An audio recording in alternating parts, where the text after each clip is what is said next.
عروسم دست و گردنش همیشه پر از طلا خواهد بود. این برادرزاده خودمه، از خون خودمه، از زندگیش لذت میبره، لذت. این تقلبیه، طلا نیست.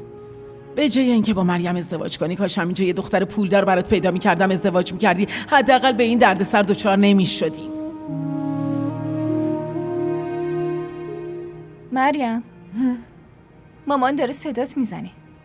الان میام. عجله کن.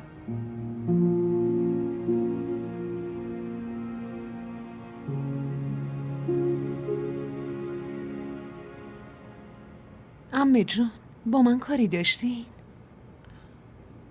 بیا بشین.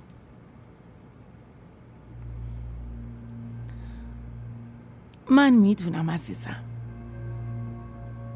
که حتی سنگ خونه پدر و مادر برای دختر مثل الماس میمونه. اینو درک میکنم. اما وقتی شوهر توی درد سر باشه، پس وظیفه زن اینه که بهش کمک کنه، تکیه‌گاه اون باشه، مگه نه؟ تو خودتو ناراحت نکن عزیزم. حالا ببین، یه روزی احمد سر تا پاتو غرق طلا میکنه. انشالله. چی کار میکردی؟ داشتم خمیر درست میکردم. برو به کارت برس.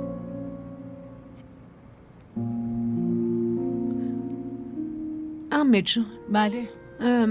آرد خیلی کم داریم. فقط 4-5 تا نون درست میشه. از دیشب نون مونده مگه نه؟ آره، 2 تا از دیشب مونده.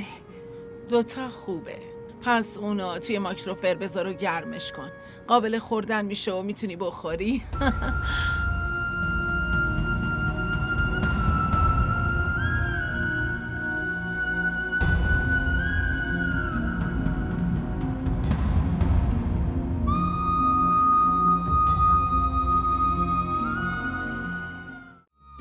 کانال ما رو سابسکرایب کنید.